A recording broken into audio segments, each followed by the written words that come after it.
I asked about some information from French National Archive. They sent that information to me a couple of weeks ago. They not in that information. The person who wrote that information is a French in 1625. He wrote that information, and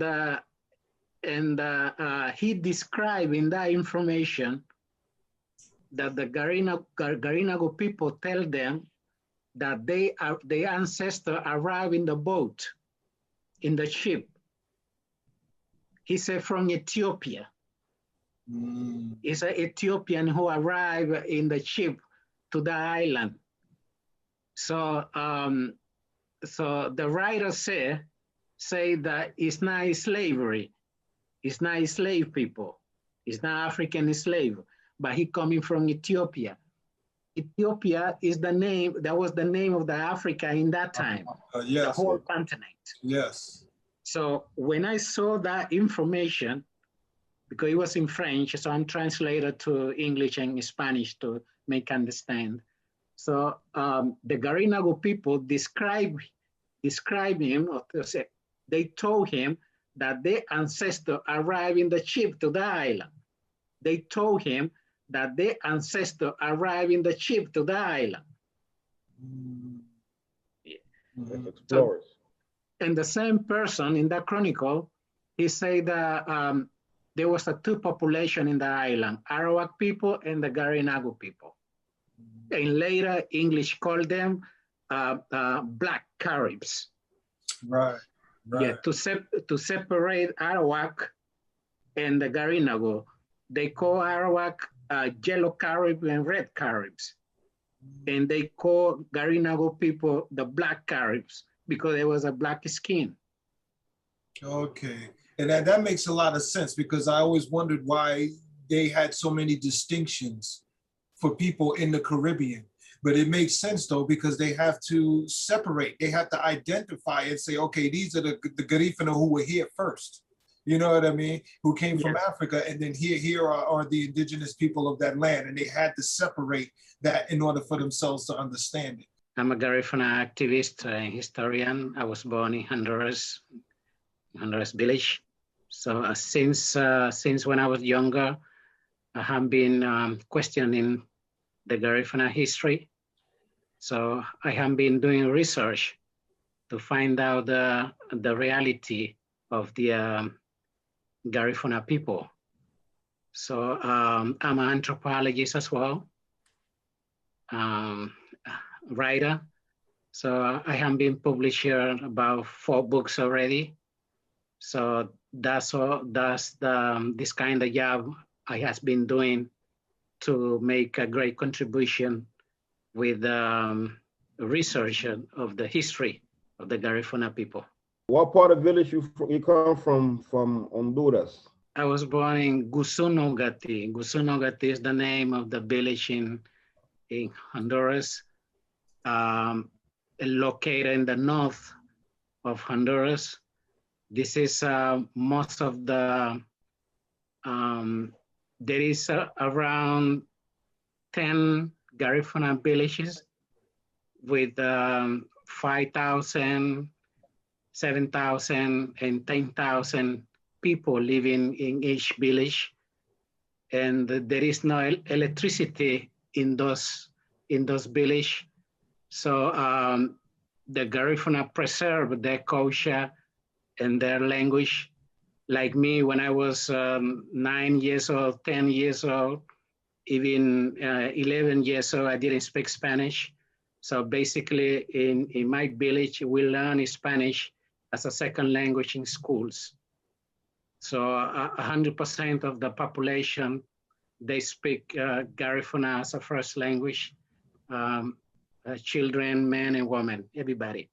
And how old were you when you started questioning the story of the Garifuna? What was true and what was not true? Basically, how old were you when you started? Basically, I find out that most of the Western historian, has been writing about us, they deny so many reality related to the Garifuna people. So I'm decided to do my own research and questioning so many things, so many information that has been wrote from their vision, from the colonization vision.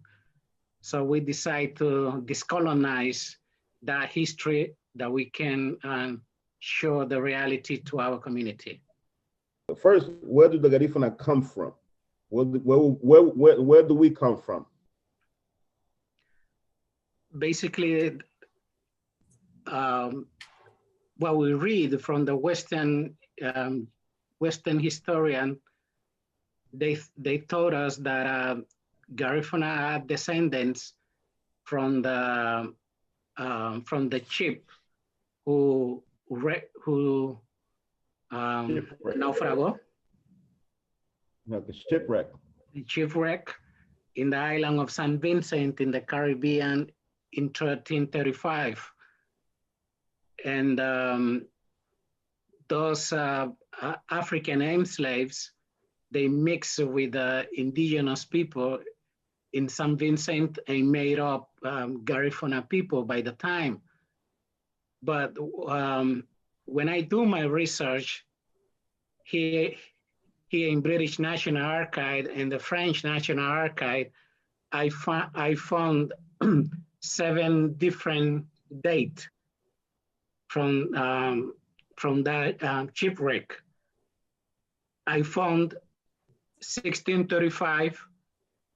I found 1667, 1655, 1612, 1511, and 1668. So that is impossible that seven type of date explain according to the chronicle that the shipwreck had an accident in the island of Saint Vincent. So there were so many questions to ask about it. So I'm decided to go a little bit more deeper. So I'm decided to do the research to find the language that the explorers was speaking in that time. That was a Bambara, Soninke, Malinke. That's a Malian's language. So I had a dictionary. I had a Mande dictionary in 3 languages, which is Bambara, Soninke, and Malinke. So I'm decided to compare in search if I can find some words related to the Garifuna language today. So right now I have around 300 words in the Mande language.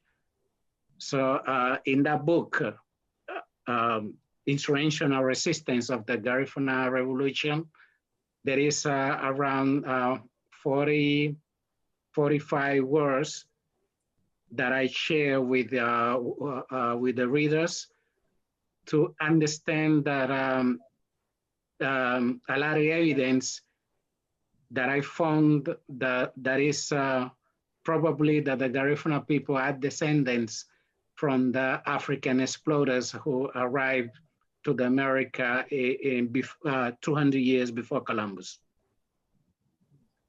Okay, so so the Garifuna are descendant from Mande or the Mali Empire, or what's your view on that? I believe the Garifuna people are descended from the Mali Empire, and according to the history, Kankan Mansa Musa, the king Mansa Musa, he sent explorers from Africa. Those explorers arrived to America and the Caribbean 200 years ago, then I can, I prove that information because I found some cultures in Malian Scotia and Bambara Scotia, and the language in the Garifuna language. Even Malians people in that time, they was practicing Islam as a religion. So there is some attitude in the Garifuna culture that is linked with Islam. Okay, okay. And how come the Garifuna of today, they're not Islam like the people in Mali? Because the people in Mali were all Islamic people, but the Garifuna today, they're not of they don't follow that religion per se. It's so many years has been passed. We're talking about centuries. So in that time in the Malian Empire, it's not everybody was practicing Islam. There was all the language, there was all the culture, there was all the spiritual religion in Africa. So basically, when Garifuna people arrived 200 years before Columbus to the Caribbean, they have a knowledge about Islam, but by the time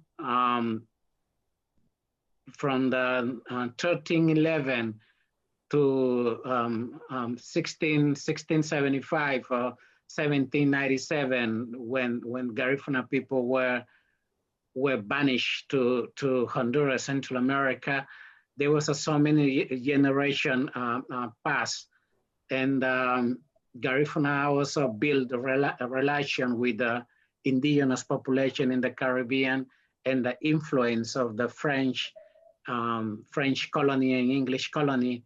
So by the time people were changed, they changed their culture and the vision, how to find out themselves, how to live themselves in order to survive of the colonization in the island of Saint Vincent. Okay. Were the Garifunas ever enslaved? Were they slaves or in Saint Vincent or from Africa, were they ever slaves? Garifuna is not descendants from the African slaves. Garifuna people never been submitted to be slaves. I have a trait, the agreement that the Garifuna people signed in the island of Saint Vincent in 1660. I found this document here in British National Archive. That is impossible if the Garifuna are descendant from the enslaved African, from the shipwreck in 1335. How comes 30 years later they signed the agreement with the British and French during the slavery time? That is impossible. That community have to be established long time ago in the island before European arrived. On the other hand, I found more information in French National Archive. The French described that when they arrived to the island of Saint Vincent for the first time in 1625, they found two different people. They talk about the Arawak people that was living in the island. They talk about Garinago people who were living in the island as well. We're talking about 1625. So French decide to submit Garinago people, Garifuna people, to be slaves because they saw them as a Black people. So according to the French Chronicle, they say that that was a thanks God that they already had Africans in that place, and it is a blessing for the king of the king of French. They already have slaves, so it's not going to be necessarily to bring slavery from Africa, slave from Africa. So Garinago people, they was already organized. So there was a fighting between 1628 until 1635. So because French decide to take over their land, and they have a resistance and they fight against French. So those information, I have that information from the Chronicle, from the French National Archive. So it is impossible. The European, he wrote that he do recognize that the Garifuna people inhabited the island of Saint Vincent before them arrived to the Caribbean. Okay, and how many wars was it between the Garifuna and the Europeans? How many wars were there? There was so many. There was so many because the Garinago people is not only was living in Saint Vincent. There was a living Dominica, Martinica, St. Lucia, Trinidad and Tobago. There was indigenous people all over that island, and the Garinago was living, some of the Garifuna people was living in the island as well. So I had a name in the Garifuna of Martinica, St. Lucia, Dominica. There is a name in the Garifuna. The French recognized those islands as a center of the Carib nation. That's what they call them. So so Garifuna people organize alliances between the indigenous people in that island to fight against the French and the English in order to defend their islands. Oh, okay. You got anything else? Yeah. So I wanna just clarify. So your source of information was from the French archives and the archives of the British National Archive, correct? Yes. So they were basically explorers, and they've been there for hundreds of years before even Christopher Columbus set foot in the area. Exactly. There was explorers. There was explorers. Then according to the information that we found in the University of Timbuktu in Mali, that explorers leave Mali, but they never return. They never return to Africa. So, but today, because the evidence, we found that African people, they established in the Americas long time before Columbus, and had a connection with the indigenous population. It is very clear whether you support the "they came before Columbus" idea or not. The concept is, either way, they were Africans. The Garifuna consider themselves to be of African ancestry.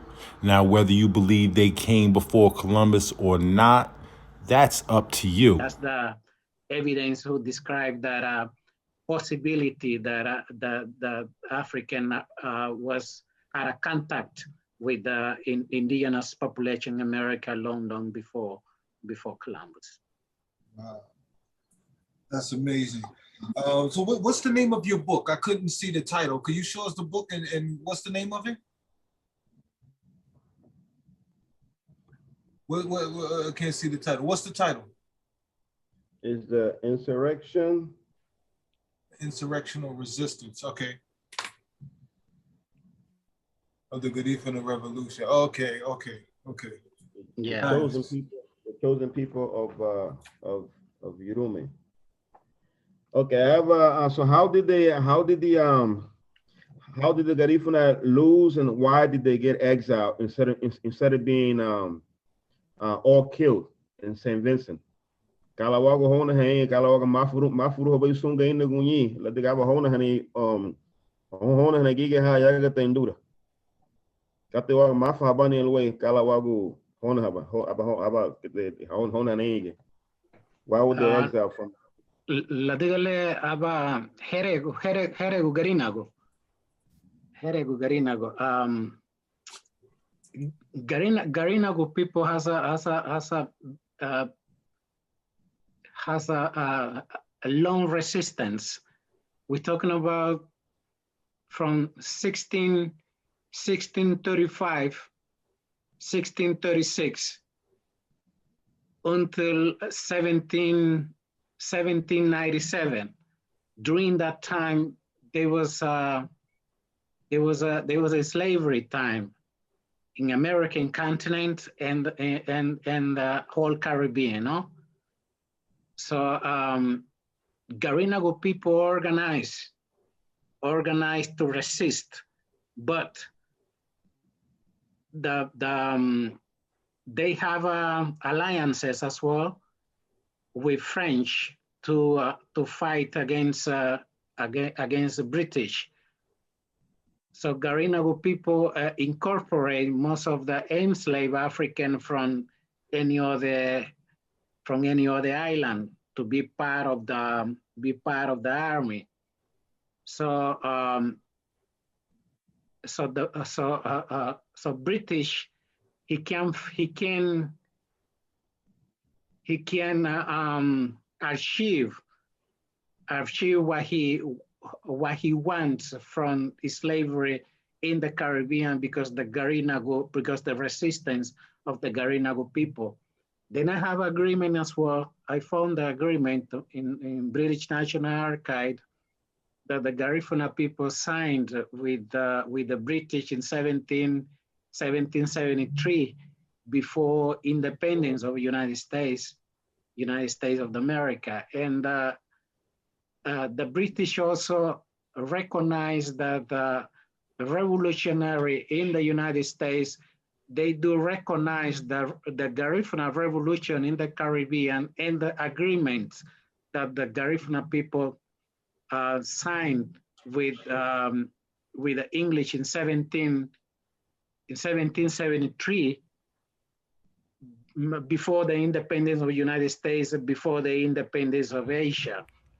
Those treaties with Britain are what link the Garifuna with other eastern woodland tribes who have similar treaties with Britain that predate the United States. Those treaties are still legally standing with those nations. So some historians or some people, even in the documents that I found in the House of Commons here in London and in British Parliament, there are so many documents who recognize that the Garinago people, the first country independence in that region as an African descendant. So there is a very important to publish all the information to recognize how was the revolution made up by organized by the Garifuna people in the Caribbean. And because it's that, Garifuna people had a connection to fight against evolution of the slavery in the Caribbean as well. So the agreement that you speak of, the British agreement, did the agreement entail? Was it about to stop fighting the war, or was that at the point when the Garifuna were banished to Honduras? This British agreement. The British agreement described to divide the territory of the Garinago people as a country, and divide the territory of them. What he is describing here is the patent system, which was used by the English as well as the Dutch. The Garifuna had treaties with the English. These are called land patents. These are the agreements, same agreements that my tribe had. I descend from Navasinks who are Raritans. Same agreements. So there was something very interesting because they signed the agreement to divide the territory. This is territory of the Garinago people, and this is belong to us. But in the British territory, there was an enslaved African. The Monmouth Patent is noteworthy because it codified religious freedom in the colony 100 years before the Bill of Rights. But it also essentially established slavery as the basis for economic development of the region and began the process of displacement of indigenous inhabitants. So these very patents that established freedom of religion for colonists established slavery, not just for Africans, but for also the indigenous population of that said area. So that enslaved African run to the place when the Garinago people were living in peace. So that and British, they get mad. They get mad when those things happen. So the black people was watching how they are people like them. They are free in the other part of the island. Mm-hmm.